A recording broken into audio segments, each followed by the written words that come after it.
Aboriginal and Torres Strait Islander viewers are advised that the following program contains images and voices of people who have died.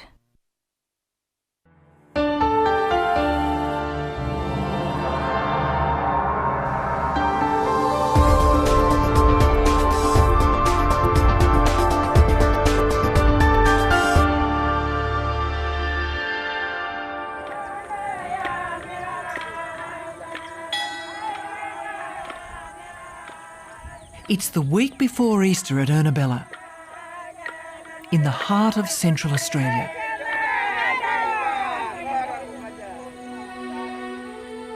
Today's Palm Sunday service will be held in the community's newly restored church, about to be officially reopened.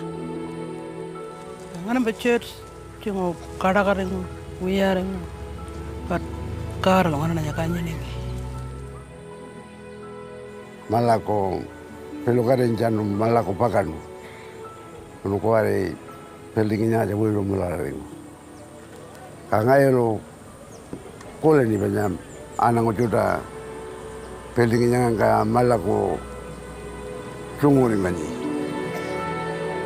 Old friends have returned, and these celebrations will mark another chapter in a story that began here a lifetime ago.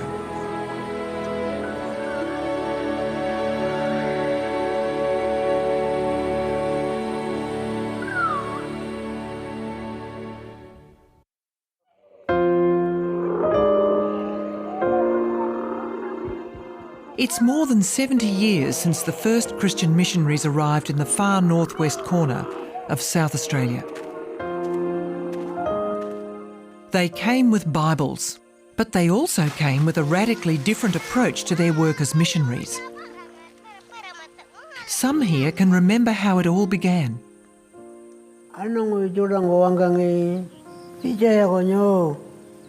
Peter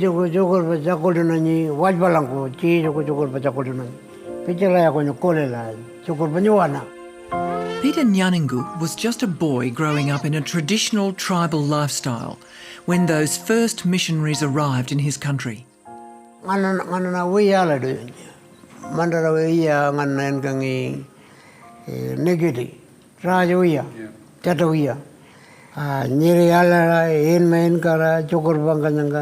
Kulil bay wiya banyangan na chiji nganna enka bayalid panangka ngurpa.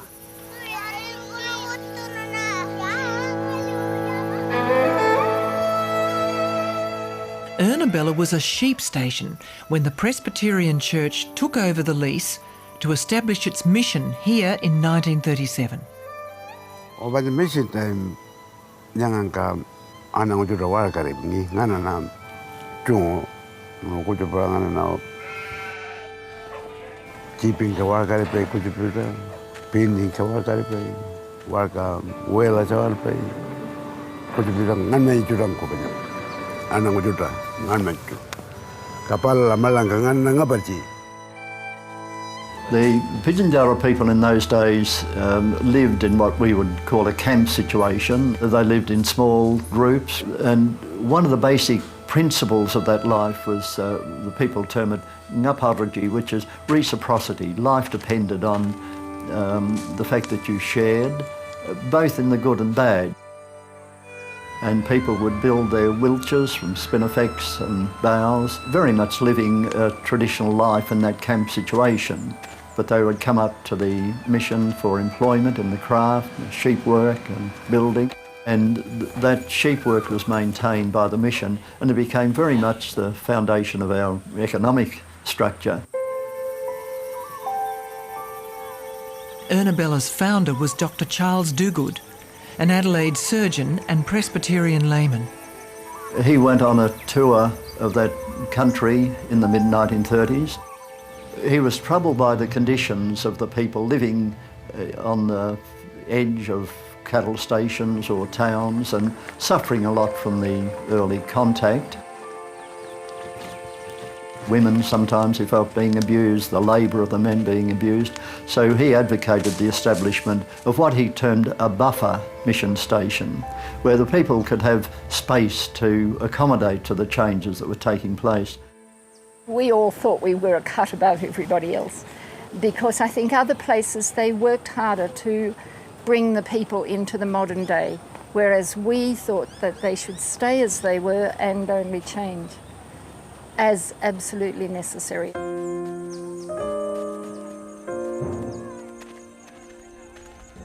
Right from the start, Ernabella was different because Dr. Dogood had some radical ideas about how it should be run.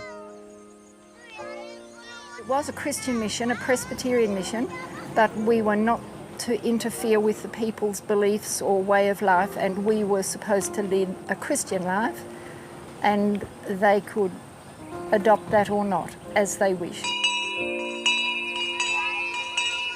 But there was to be no coercion. The children, he said, all those years ago, 60 years ago, that the children were to be taught in their own language. They were to be totally acceptable as they were. We were not allowed to put clothes on them or take them away from their families. They were allowed to be taken out of school to go on travel through their lands with their parents, and then they'd just come into school when they came back. In the early years, the missionaries at Ernabella conducted church services in the open air. Then in 1944, a simple church was built out of bush materials. Nganana, wade jurango ya mono, jiji juranga na koleja, ka nyaranga, wale, George Ben Babariano Welja, Nganana, Janpi, Spinapeg, Jalea Katingo, Monola, Weljano Welo, Mono, Kapalo Nganana, George Palola Nyange, Wade, Menma, Jeji Juda, Kawenke, Nganana Nyanang. As interest grew, work soon began on a more substantial church. Again, everyone pitched in. Even the bricks were made on site. Nganana Wagarinda, Yangumbala Juda, Kananga machine, and Nanga, Naba, Jumentabal and the bricks, Palanta. Motoka Wayanga, don't go on the very line, brick Juda, building go by. Karamongan ke bija bay, wilbarangka origin ko bay, mulajangan ko kati bay, wilbarangka. Jara cucu ko do.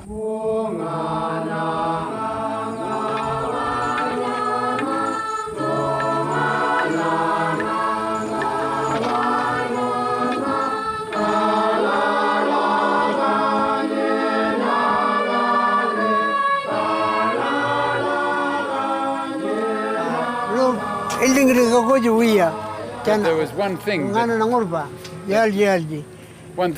hadn't arrived yet, and the bell. So we had to put the bell on afterwards. So the bell was here lying on the ground. And I thought, how are we going to get this bell up into the bell tower? So I climbed up the rope, right up the top, pulled up the bell on the rope. Just climbed up on it. And I tied it up there. It was quite a feat. And then the bell was ready to ring.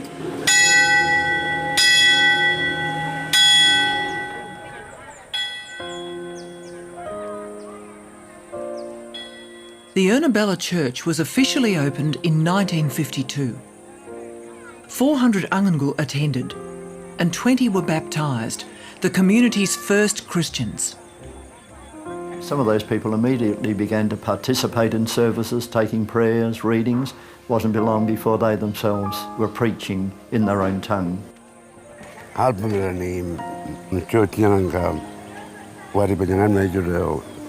Palang ay rawang ko channel la chung ngagaring ka palang ro ngayelo channel ay helda chunu ngayelo channel la nindiri. But still there was no pressure on the Angangul to give up their own traditions. Chana wangangi chana koleni banyon je wandi nya ora chana nindini ngara ko jukur purkarango purkarangala to undon juyango ka malanga ngana na nenderengo waja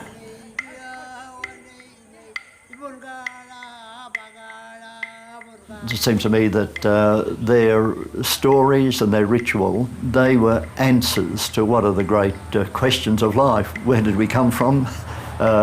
What are we doing here? Why are we here?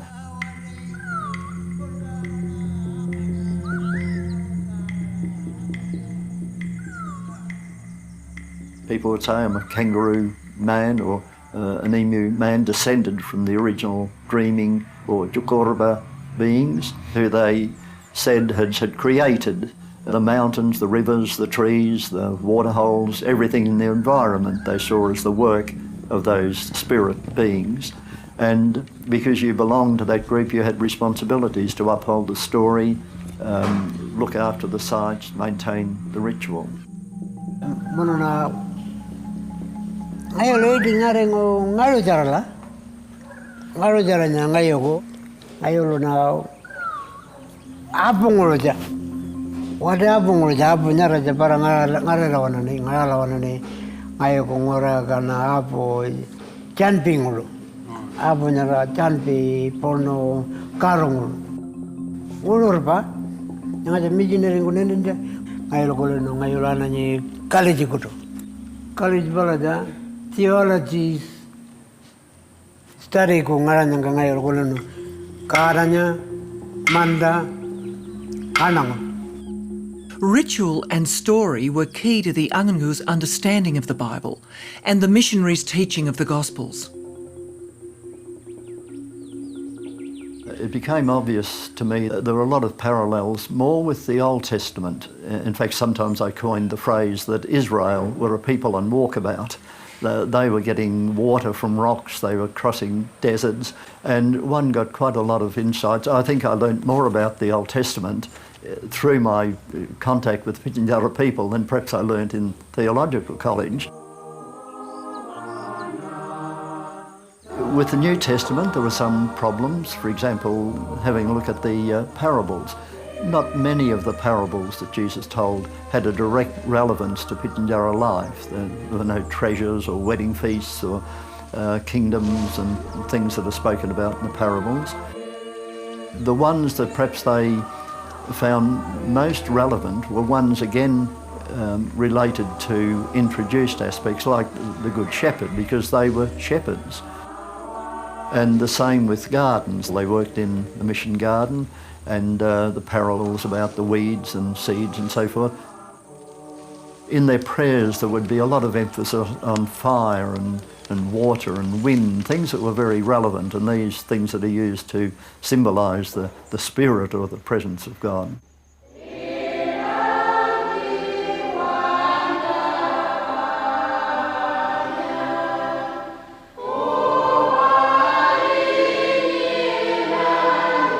By far the most successful method of engaging the Anangu was through the creation of a mission choir, for which Ernabella would become famous.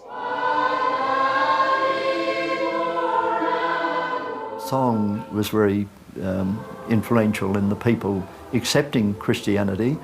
Song was central to the social life of Aboriginal people. People were always singing. I remember at Ernabella, it might be a bit of gossip, but a woman would be walking across and then she'd break into song about that. And people accepted the Western form of singing through the school.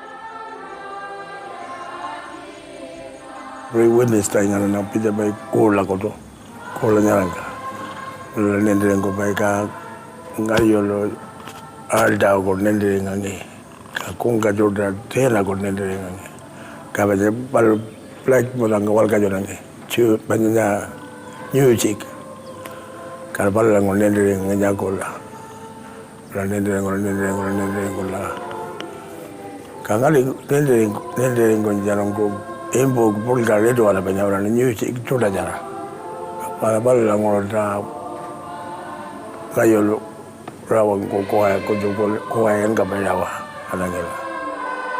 In 1954, the choir went on tour for the first time.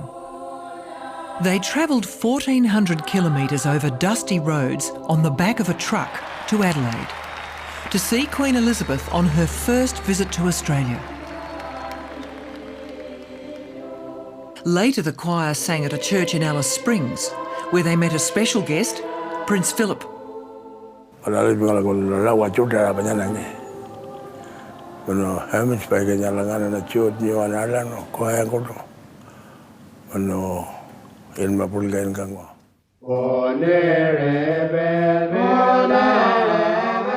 the mid-60s, the choir toured Victoria and South Australia. At that time, when a lot of people in Melbourne and other provincial centres just didn't meet with Aboriginal people in those centres were delighted to hear them singing, being able to talk with them and share with them. So that experience was a great experience for me and for the choir members. For many, this was a golden era at Ernabella. Their choir and church were front and centre of mission life.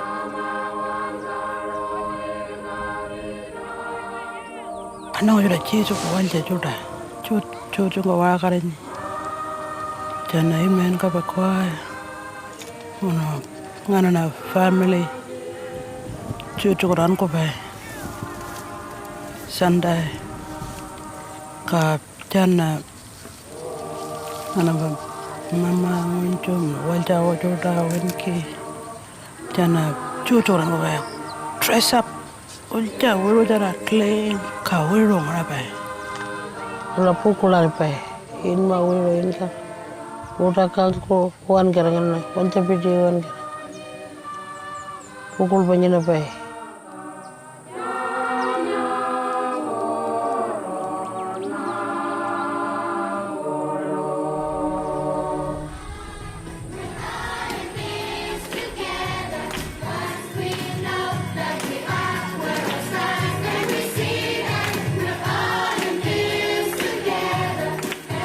Today, the singing tradition continues at Ernabella. These school students are rehearsing for the Palm Sunday celebrations this coming weekend.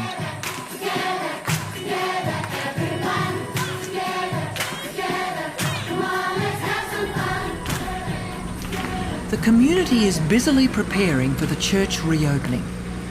But Ernabella is no longer a mission. So much change has happened. We were at the forefront of some of that change in suggesting that we should change from being a mission to a community. Today, Ernabella is a self-contained Aboriginal-run community with a rich cultural heritage. It has its own council, store, medical facilities and school. If success is measured by the urban mythology around the importance of the mission days, it must have been very successful because people talk about them as the good days. The running of the Ernabella mission was handed over to the community in the mid-70s. Today, the school has around 150 students from kindergarten to year 12 and boasts an 80% attendance rate. The understanding of the importance of school in Ernabella has derived from the fact that it was important in mission times. They wanted a pathway that was going to be as uncomplicated as it possibly could be as people moved from an old way into what was going to be inevitably a new way. And many things have changed at Ernabella.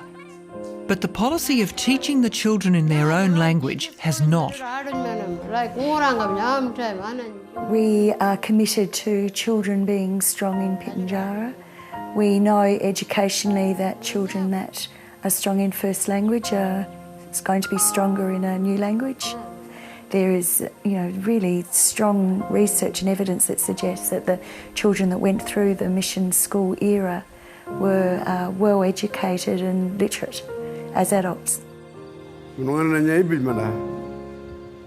Wan kacanya alpenyina cha kunyundu lawan. Ngan mai buwiro kanya pukul pa life wironya. Ngan ka kuare ka cucu nya ngaja banyak missionary jurang kanyiningi. Palu banyak kuare pa palu jana banyak ngan mencoba apa kan menu palu jana cucunya 100 milanu anang ucuda. Ko cucunya ka jana kanyir gari jago. The Ernabella Mission Church was listed on the State Heritage Sites Register in 2001, but was closed 5 years later when asbestos was found in its roof. It fell into disrepair until the Anangu decided to channel some of their own funds into renovation. With contributions from state and federal governments, work began last year. It wasn't in a very good state at all. It had been left for a couple of years. Petrol sniffers used it as their living quarters. We had the advantage, I guess, in that it was a masonry block building and the structure was quite sound, except for all the doors and door frames had gone, the interior furniture had all disappeared. For many, the reopening will be an opportunity to again worship in the church they helped build. Karena church banyak aku pertanding ni, nyari di mana bakal ada keringo, churchnya baru. Kangen ada apa pertanding iya juga, paling aku, kau jangan paling aku ya nak kari. Kangen aku kari cungoringannya next week. Morala en mapol kain kara nyagal ko ni. Oy lo malaba.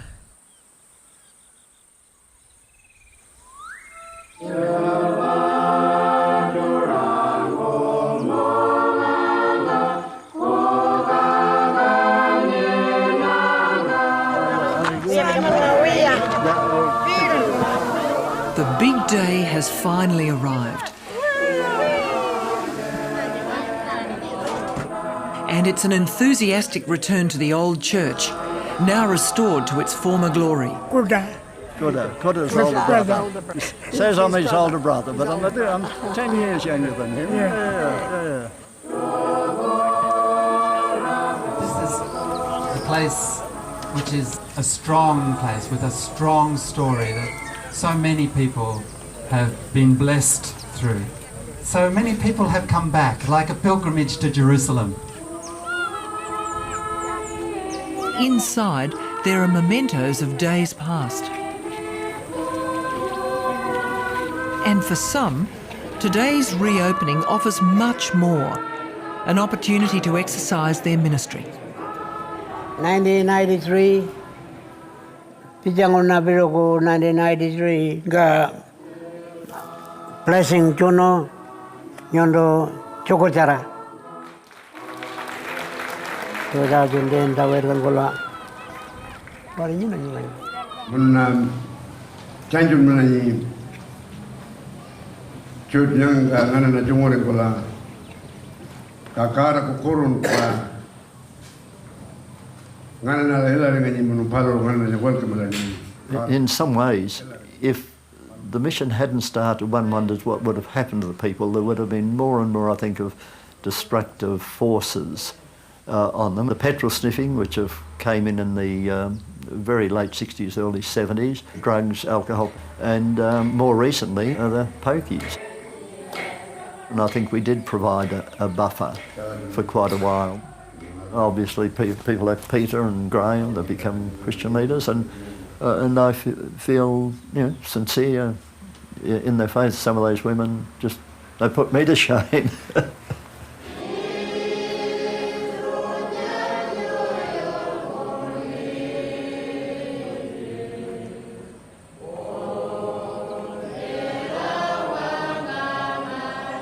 Pukul banyak apa? In mawila juta in karanya walkun. Iri dia lah itu menungan lah. Kalau menungan kuar itu pukul aja pelok pukul pop.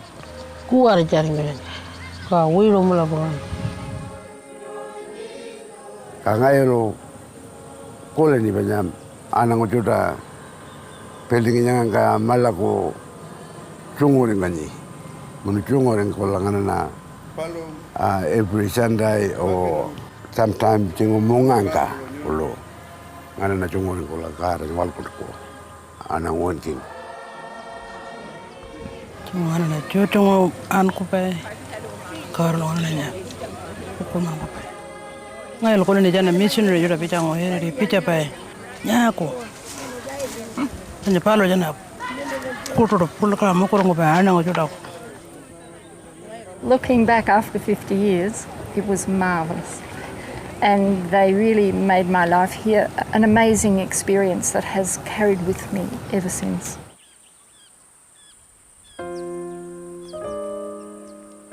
At Ernabella, the bonds cut deep both ways.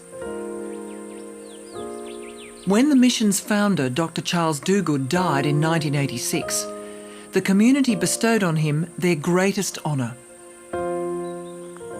Chudanga junguringo. Palulanya aldingo kala palumparingo. Munula ngaparji palonya ngayaldingo tulunba ngarinjago nganamba nguranga.